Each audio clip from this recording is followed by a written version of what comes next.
특히 이제 신장 기능이 떨어지면 단백뇨가 생길 수도 있고 야간에 소변을 자주 보는 증상이 생길 수도 있어요. 자, 이 경우에 은 약해진 조직을 튼튼하게 만들어주는, 보통 의사들은 한약 또는 약초, 건강식품 등 먹는다고 하면, 특히 신장이나 간이 안 좋은 사람들이 이런 거 먹는다 하면 어떤 반응이죠?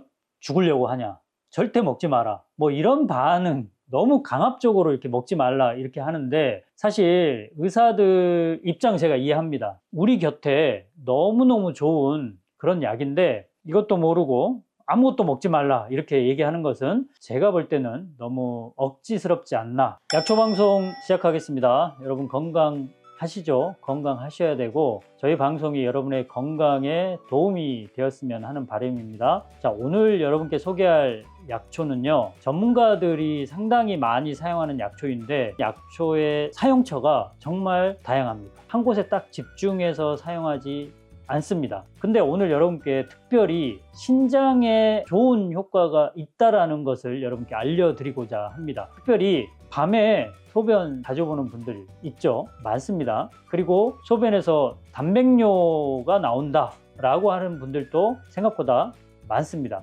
이런 분들에게 도움이 되는데요, 어떤 약초인지 소개하겠습니다. 이 약초의 맛은 단맛입니다. 그리고 성질은 약간 따뜻한 쪽에 속합니다. 단맛이고 성질이 따뜻하면 보약이에요. 이 약초가 작용하는 부위는 옛날 사람들 표현이긴 하지만 간과 신장입니다. 간에 좋은 영향을 주는 약초이고 신장에 좋은 영향을 주는 약초이다, 이렇게 생각하시면 될 것 같습니다. 그리고 이 약초의 주요 효능은 원래는 혈액을 만들고요, 월경을 조절한다. 그래서 여성분들 생리통, 생리불순 또는 불임증 등에 빠져서는 안 되는 그런 약초에 속합니다. 자, 오늘 소개할 약초가 신장에 초점을 맞춘다고 그랬잖아요. 실제로 이제 신장에 좋다라는 연구 논문들이 있어서 제가 먼저 소개를 해드릴 텐데, 오늘의 약초 이름이 숙지향입니다. 자, 제가 논문 2개를 가져왔거든요. 2009년도 논문에서는 신장을 절제한 동물 모델에서 이 숙지향 추출물을 투여를 했더니, 자, 어떤 변화가 생겼느냐,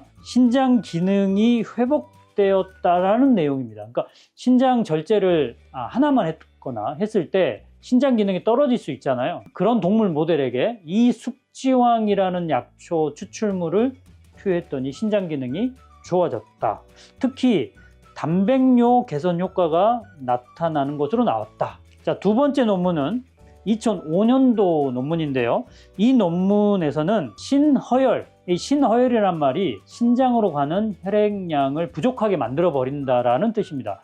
자, 그러면 신장 기능이 떨어지겠죠. 그래서 신허혈에 의해서 신장 기능이 손상된 동물 모델에게 숙지향 추출물을 투여를 했더니 어떻게 됐을까요? 눈에 띄게 신장 손상이 억제되는 것이 밝혀졌습니다. 자, 이 두 논문을 통해서 하나는 신장을 절제했고요, 하나는 신장 기능을 떨어뜨려 버렸죠. 그리고 나서 숙지향 추출물을 투여했을 때 신장 기능이 회복되고, 그리고 신장 기능이 더 좋아지고, 특히 단백뇨가 좋아지는 그런 효과를 얻었습니다. 여기서 다른 용도로 하면 신장 외에 앞서 설명했던 여성분들 자궁질환에도 쓸 수 있고 기관지나 폐에도 상당히 좋은 효과가 있습니다. 보통 의사들은 한약 또는 약초, 건강식품 등 먹는다고 하면, 특히 신장이나 간이 안 좋은 사람들이 이런 거 먹는다 하면 어떤 반응이죠? 죽으려고 하냐, 절대 먹지 마라, 뭐 이런 반응, 너무 강압적으로 이렇게 먹지 말라 이렇게 하는데, 사실 의사들 입장 제가 이해합니다. 본인들이 치료하는 환자들이 치료 스케줄에 방해되는 뭔가를 하면 안 되잖아요. 그게 뭐 과로가 됐던 뭐가 됐던 간에 하면 안 되니까 내가 모르는 뭔가를 먹고 더 안 좋아질 수 있잖아요. 그래서 그렇게 얘기하는 거 인정을 하는데, 그분들이 약초를 저처럼 잘하는 건 아니잖아요. 그렇죠? 그래서 약초 중에는 간에도 좋은 약초가 있고요, 신장에도 좋은 약초가 있습니다. 자, 오늘 소개하는 숙지향이 신장에도 좋은 약초다 라고 이제 인식을 하시면 될 것 같아요. 자, 그렇다면 숙지향이 어떤 약초인지를 조금 더 자세하게 설명해 보겠습니다. 이 숙지향은 신장을 자양하고 몸에 음액을 증가시키는 효능이 있다. 좀 어렵죠. 여기서 신장을 자양한다는 말에 주목을 좀 하셔야 되는데, 좁은 의미로 표현하면 신장 기능을 강화시킨다 라는 뜻이고요. 좀 넓은 의미로 해석을 하면 약해진 조직을 튼튼하게 해준다 라고 해석하는 게 좋습니다. 여기서 약해진 조직이 신장 조직에 국한되지 않는다는 거 여러분 꼭 기억을 하세요. 몸의 모든 조직에 해당됩니다. 내가 나이가 들면 이 세포들이 다 노화가 되죠. 그리고 노화가 아니더라도 내가 잘못 살아서 뭐 안 좋은 음식을 먹거나 흡연이나 음주 등 또는 과로, 스트레스 등으로 손상을 받을 수가 있죠. 자, 오늘 여러분께 소개하는 이 숙취향이라는 약은 세포가 약해졌을 때, 약해지면 그 기능이 떨어질 거 아닙니까?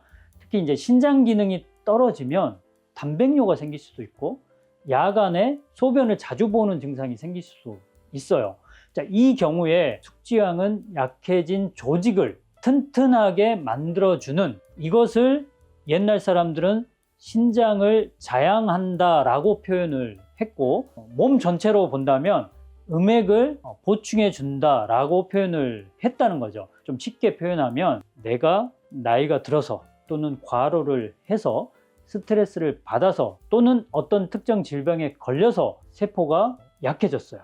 그리고 그 세포가 있는 조직 또는 장기가 기능이 떨어진 겁니다. 그 결과로 어떤 몸의 증상이 나타나는 건데, 이럴 때 숙취향을 복용하게 되면은 세포가, 조직이, 장기가 튼튼해져서 기능이 좋아지고 그 결과로 증상이 없어진다라고 생각하시면 될 것 같습니다.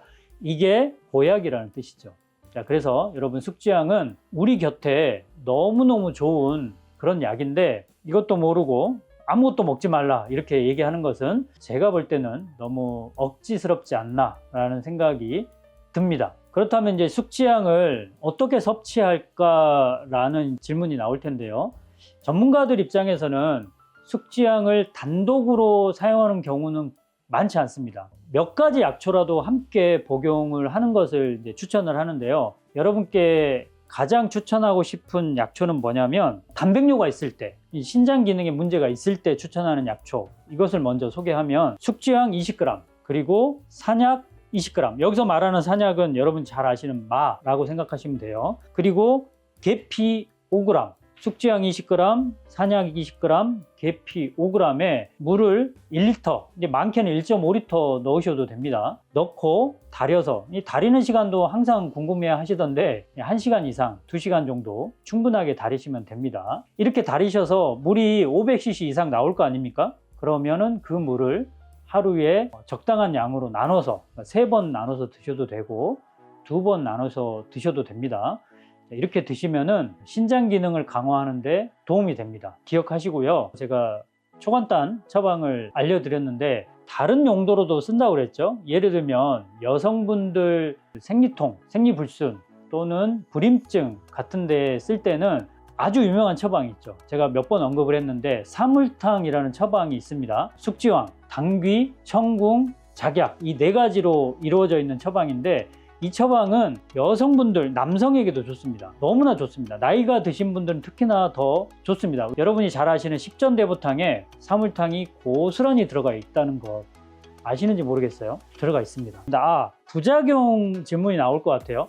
이 숙지향은 특별한 부작용이 있습니다. 뭐냐면 소화불량, 그리고 설사 유발할 수 있습니다. 숙지향이 소화가 잘 안 되는 약초로 아주 유명하거든요. 대표적이에요. 그러면 나는 숙지향 먹고 싶은데 평소에 소화도 안 되고 설사할 수도 있을 것 같다. 이러면 어떻게 해야 될까요? 제가 힌트 하나 드리면 귤 껍질, 진피라고 하죠. 숙지향을 이제 사용할 때 진피를 넣으라는 뜻입니다. 이러면 소화불량, 설사를 예방할 수 있습니다. 자, 오늘 숙지향 약초 설명해 드렸는데요. 여러분께 도움이 되셨겠죠? 그리고 이 내용을 바탕으로 여러분들이 스스로 건강해지는 법을 배웠으면 하는 바람입니다. 꼭 좋아요 눌러주시고 가시기 바랍니다. 저는 다음 시간에 더 좋은 영상으로 찾아뵙겠습니다. 지금까지 약초교수 조경남이었습니다. 자, 제가 광고 하나 하면 이렇게 약초 공부하시는 분들이 지금 현재 삼육보건대에서 모집을 하고 있거든요. 그래서 공부를 좀 해보겠다 이런 생각이 드시면, 이 비대면 강의잖아요. 10주입니다. 일주일에 영상이 3개씩 올라가죠. 그 영상 보시면서 일주일에 공부를 계속해 나가시면 되고, 그리고 끝난 다음에는 자격 시험이 하나가 있습니다. 약초 관리사라는 자격 시험을 보셔야 되는데 민간 자격증이고요. 그 자격증도 나오니까 여러분 도전해 보시기 바랍니다. 자, 약초에 대해서 관심 있는 분들은 비대면 10주 강의니까 제가 연락처 여기다 기입을 해 드릴게요. 여기에 연락을 하셔서 등록을 하시기 바랍니다.